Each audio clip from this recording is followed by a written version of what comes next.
Good day, class. Welcome back. I'm happy to have you back this week.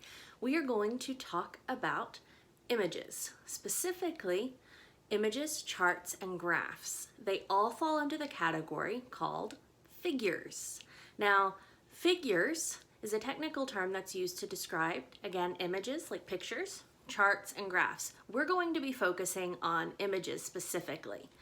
Now, we are going to learn how to frame an image, much like you would frame a quote, and how to cite it in text.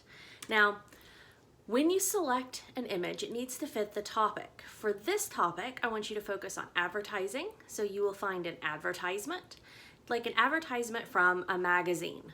And you can find magazine ads online, so you can just type in magazine ad or a specific brand or product and find an ad that you like, or you can take a picture of one.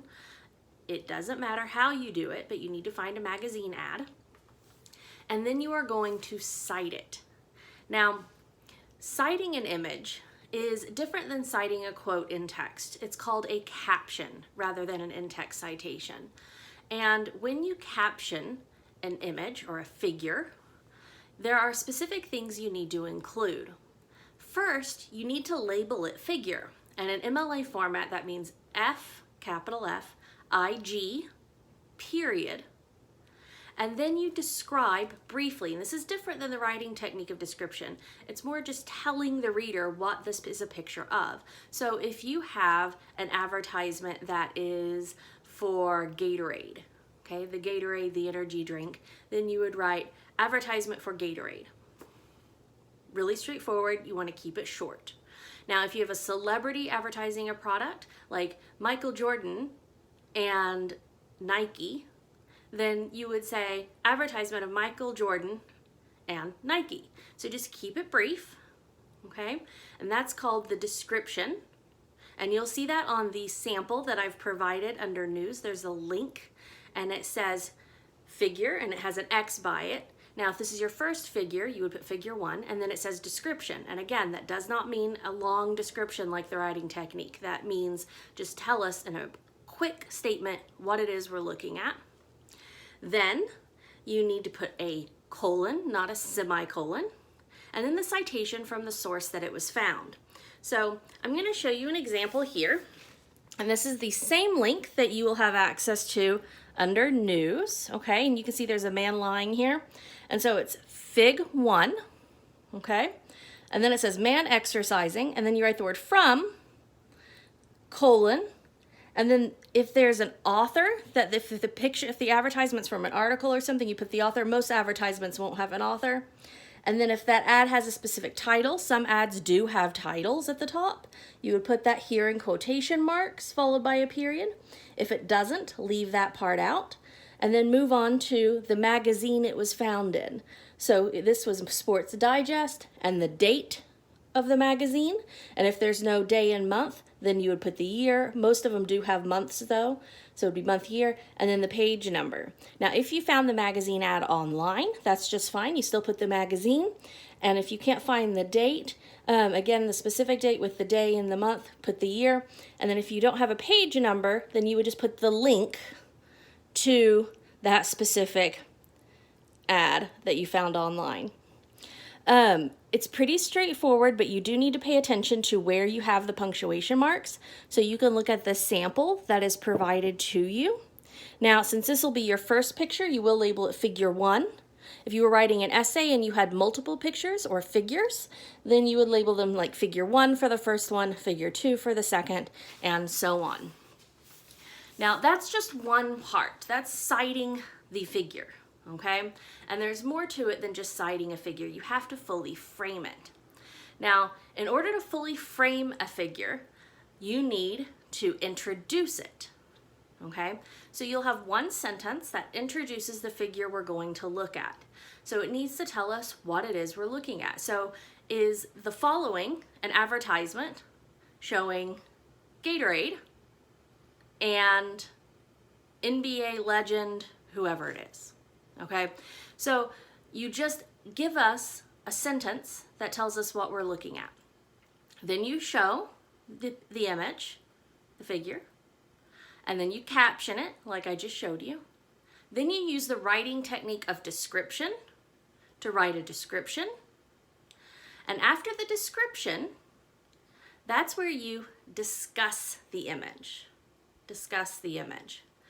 And we're not discussing the image right now. All I want you to do is introduce, show, caption, describe. So introduce in one sentence, show the image, figure, caption it, and then use the writing technique of description. And your description will be 3 to 5 sentences. It does need to be a fully developed description. Make sure you pay special attention to the details. So what is the audience looking at? Okay, where are things located in the ad? What is being highlighted in the ad, or what is at the forefront? Okay, what are we supposed to focus on? Now, be very careful that even though you're talking to the reader, some of you are still using I, me, my, and you, and your. You need to make sure you're not doing that. That's not in a description, okay? So you're going to describe the image that you selected. Now, this can be done with any image.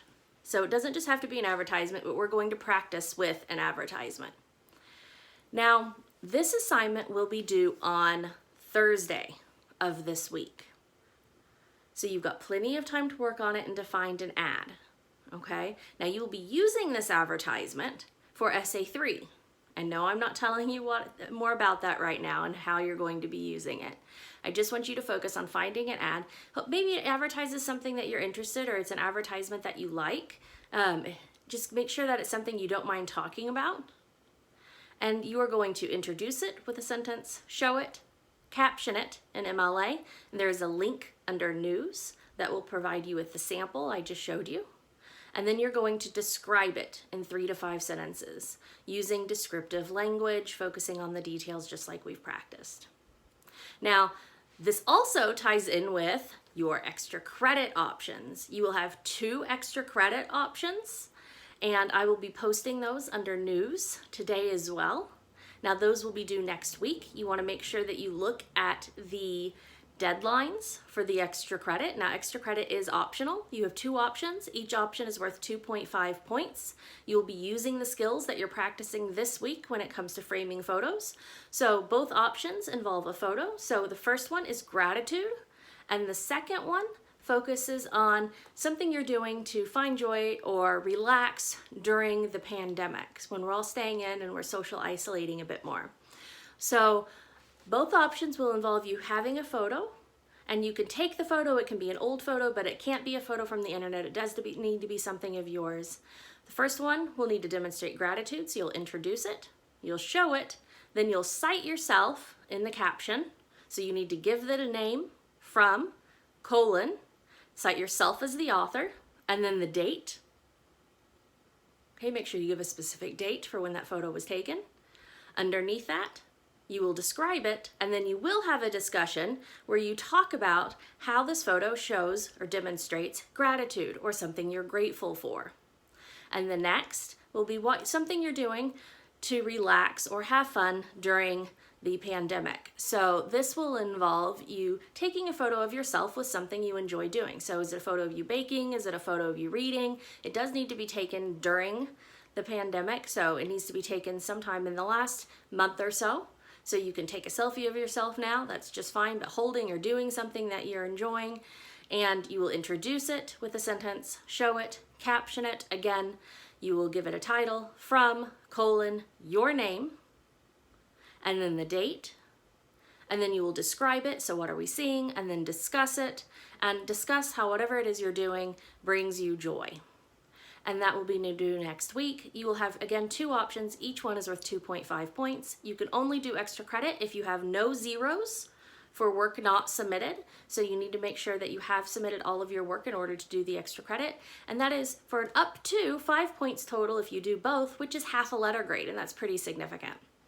Don't forget, you're also supposed to be working on your Essay 2. So please do let me know if you have any questions about your homework this week, which is captioning a figure and framing it, the extra credit, or your Essay 2. I wish you all the best. Hope you have a wonderful week. Goodbye. Farewell.